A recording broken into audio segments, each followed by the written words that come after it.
کے آخری یہ دو رکوع ہیں، جن میں سے پہلے رکوع میں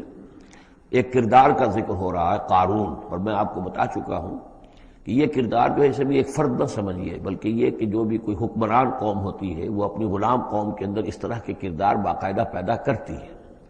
جس کو کہ کہا تھا ملکہ سبا نے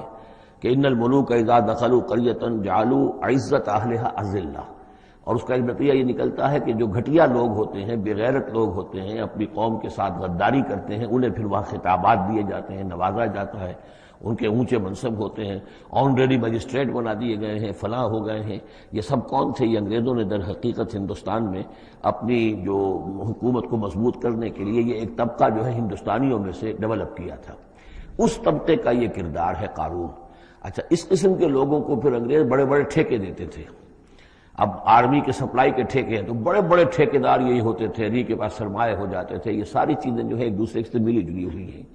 اسی طرح کا ایک شخص جو ہے یہ قارون تھا اسرائیلی،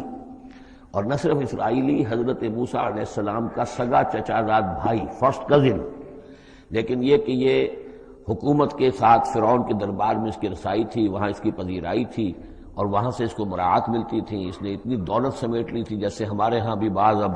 جو سیاسی کردار ہیں وہ گویا کہ علامتی بن گئے دولت سمیٹنے میں، تو بے تحاشا دولت اس نے جمع کر لی تھی۔ اب اس کا کردار سامنے آ رہا ہے۔ ان قارون کان من قوم موسیٰ، یقیناً قارون جو ہے وہ موسیٰ کی قوم ہی سے تھا۔ تورات میں اس کا نام قورہ آیا ہے، یعنی قارون کے بجائے قورہ، یہ کوئی تلفظ کا فرق ہو سکتا ہے۔ فبغى علیہم، اگرچہ موسیٰ کی قوم میں سے تھا لیکن اس نے زیادتی کی، سرکشی کی، شرارت کی اپنی قوم کے خلاف، یعنی غداری کی۔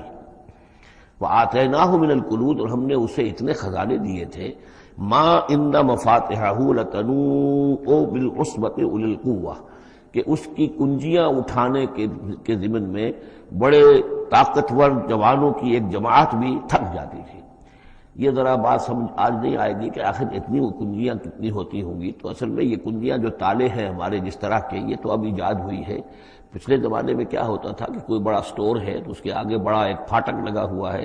اور اس پھاٹک کے ساتھ جو دروازے کو بند کرنے کے لیے بڑی لمبی لکڑیاں لگائی جاتی تھیں، تو اس طریقے سے وہ جو اڑنگے لگائے جاتے تھے اسی سے وہ پھر دروازے جو ہے بند ہوتے تھے۔ تو اس طرح کی کوئی شے ہوگی، ورنہ جس طرح کے تالے اب ہمارے ہاں ہوتے ہیں اس طرح کے تالے تو اتنے نہیں ہو سکتے کسی بھی معاملے کے، لیکن یہ کہ اس کو اگر ذہن میں رکھیں تو بہرحال اس سے جو مراد ہے وہ یہ کہ دولت بے انتہا اس کے پاس جمع تھی۔ اذ قال له قومه، جبکہ اس سے کہا اس کی قوم نے، لوگوں نے کہا، کچھ بھلے لوگ بھی ہوں گے، جیسے ہم مکالمہ سورہ کہف میں پڑھائے ہیں، دو آدمیوں کا مکالمہ تھا، ایک وہ درویش تھا اور وہ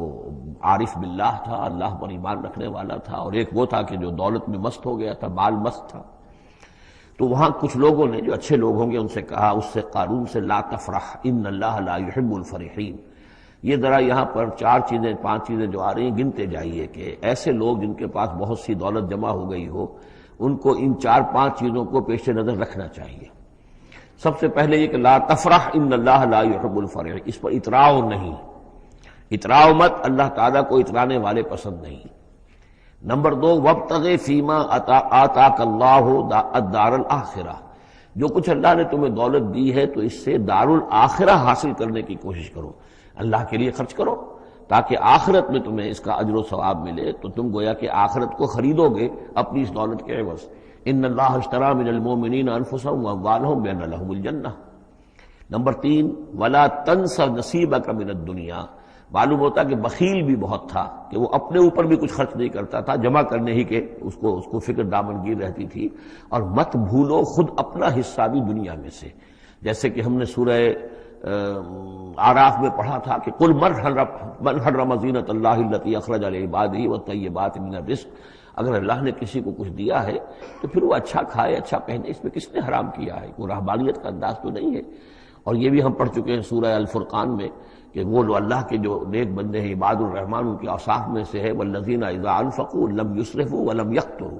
وہ لوگ کہ جو خرچ کرتے ہیں تو نہ تو اسراف کرتے ہیں لیکن اس کے ساتھ ہی بخل سے بھی کام نہیں لیتے۔ تو یہ بخیلی مت کرو، اور اس جو دولت تمہیں اللہ نے دی ہے اس سے کم اپنی ذات پر بھی خرچ کرو، اچھا کھاؤ اچھا پہنو۔ چوتھی چیز، وَأَحْسِن كَمَا أَحْسَنَ اللَّهُ إِلَيْكَ، اور لوگوں پر احسان کرو، لوگوں کے ساتھ بھلائی کرو جیسے اللہ نے تمہارے ساتھ بھلائی کی ہے۔ اللہ نے تمہیں دولت دی ہے تو جو بھی تمہاری قوم کے یا اور دوسرے لوگ بھی ہوں، اس میں تو کوئی علیحدہ تخصیص نہیں ہے،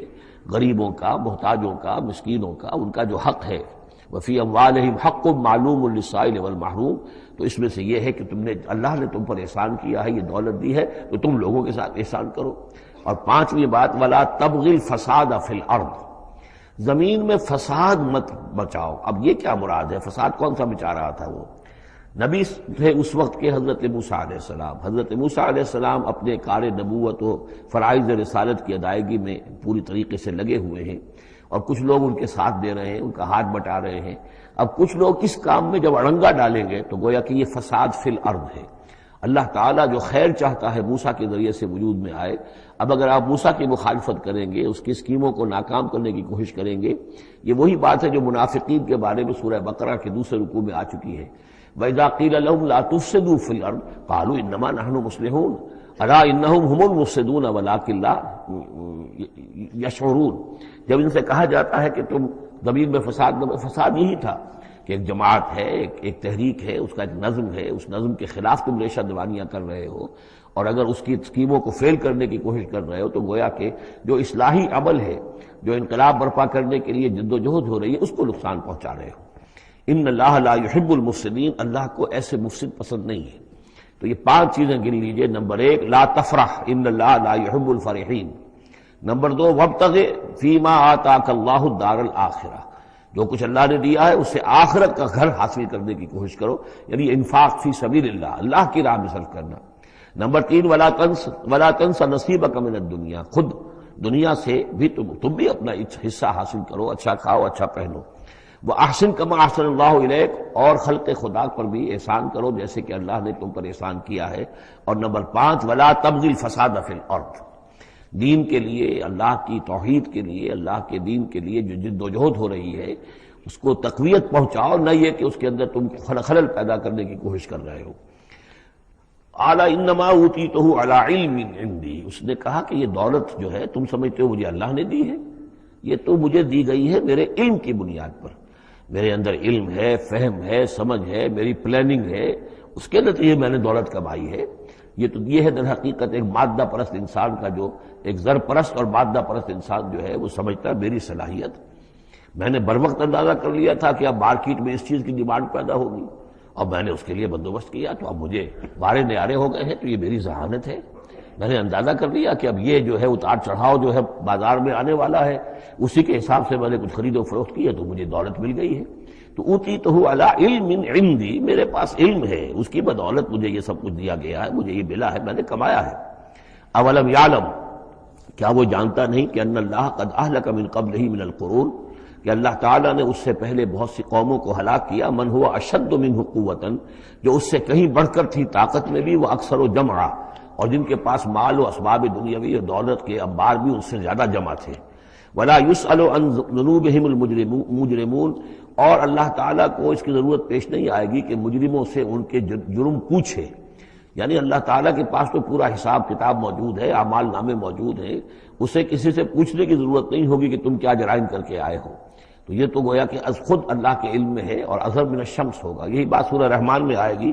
فَيَوْمَئِذٍ لَا يُسْأَلُ عَنْ ذَنبِهِ إِنسٌ وَلَا جَانٌ، کسی بھی انسان سے اور کسی بھی جن سے پوچھنے کی ضرورت نہیں ہوگی، بلکہ یہ کہ در حقیقت ان کے تو ماتھے پر لکھا ہوا ہوگا، یعرف المجرمون بسیماہم فیؤخذ بالنواصی والاقدام، مجرم تو اپنے پیشانیوں سے پہچان لیے جائیں گے، اور یہ کہ پھر ان کو سر کے بالوں سے اور ادھر سے قدموں سے دو طرف سے پکڑ کر، ادھر سے سر کے بال اور ادھر سے پاؤں پکڑ کر اور ٹاس کر دیا جائے گا جہنم کے اندر۔ تو قال انما اوتیتہ علی علم عندی اولم یعلم ان اللہ قد اہلک من قبلہ من القرون من هو اشد منہ قوۃ واکثر جمعا ولا يسأل عن ذنوبهم المجرمون فخرج على قومه في زینتہ۔ اب ایک دن ایسا ہوا کہ وہ نکلا اپنے پورے ٹھاٹھ باٹھ کا اظہار کرتے ہوئے، خدم و حشم کو لیے ہوئے، بیش قیمت کپڑے اور خلعتیں پہنی ہوئی، اور سواری کے اوپر اپنی دولت کا بھی مظاہرہ کرتے ہوئے۔ قال الذین یریدون الحیاۃ الدنیا، تو اب جو اس معاشرے میں وہ لوگ تھے کہ جن کی نگاہوں میں، خود ان کی اپنی نگاہوں میں بھی دنیا کی زندگی کھبی ہوئی تھی، اور جو چاہتے تھے، طالب تھے دنیا ہی کے، یا لیت لنا مثل اوتی قارون، وہ انہوں نے کہا کاش کہ ہمیں بھی یہ ساری چیزیں ملیں جو قارون کو ملی ہیں، جو کچھ دیا گیا ہے۔ اسے جو دولت دی گئی ہے، اس کے پاس جو ثروت ہے، اور اس کو جو اللہ تعالیٰ نے اس کے اوپر نعمتوں کی بارش کی ہے، کاش ہم پر بھی ہو۔ انہ لذو حظ عظیم، یہ تو بہت ہی نصیب والا ہے، بہت خوش قسمت انسان ہے یہ قارون۔ کتنا اس کی جو ہے سمجھیے کہ خوش بخت انسان ہے کہ اس پر اللہ کی اتنی نظر کرم ہے اور اتنی دولت اس نے کمائی ہے۔ ظاہر بات ہے کہ دولت مندوں کی دولت نظر آتی ہے، یہ لوگوں کو پتہ نہیں ہوتا یہ کمایا انہوں نے کس طور سے ہے۔ وقال الذین اوتوا العلم، اور کہا ان لوگوں نے کہ جنہیں علم دیا گیا تھا، جو صاحب علم و فہم تھے، جنہیں معلوم تھا اصل حقیقت، فرمایا انہوں نے کہا ویلکم، تمہارے لیے خرابی ہے، ثواب اللہ خیر لمن آمن وعمل صالحا، جو شخص ایمان لائے اور نیک عمل کرے اسے جو ثواب اللہ کی طرف سے ملنے والا ہے وہ اس سے کہیں بڑھ کر ہے۔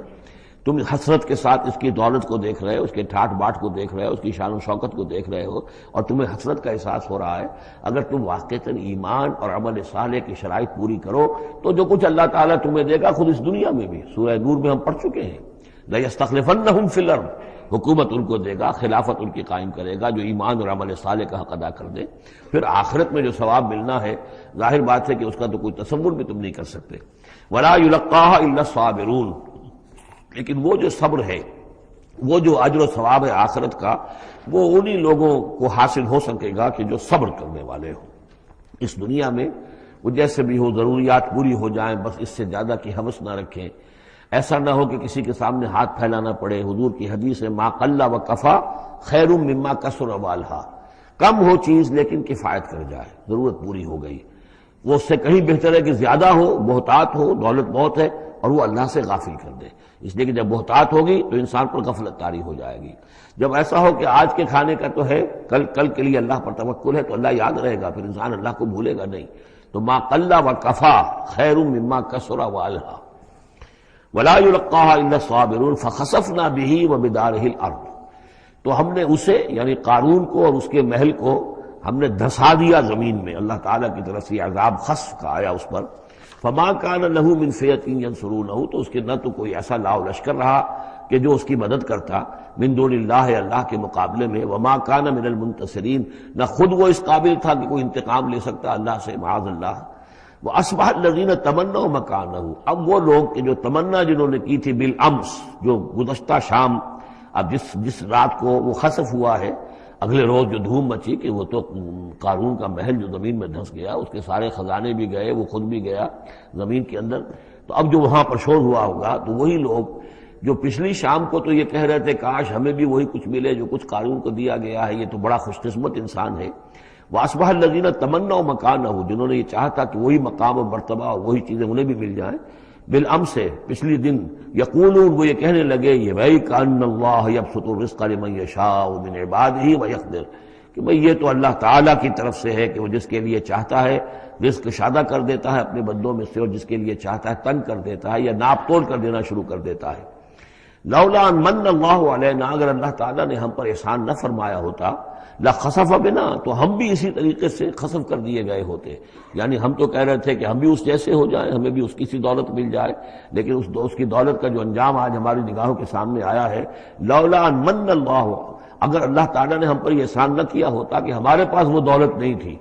لخسف بنا، تو ہم کو بھی اسی طریقے سے زمین میں دھسا دیا گیا ہوتا۔ وَكَأَنَّهُ لَا يُفْلِحُ الْكَافِرُونَ، خرابی، لیکن یہ جان لو کہ کافر لوگ فلاح نہیں پائیں گے، بڑی خرابی ہے، بڑی ہلاکت ہے، اور کافر لوگ جو ہے وہ فلاح نہیں پائیں گے۔ یہ کردار ہے قارون کا۔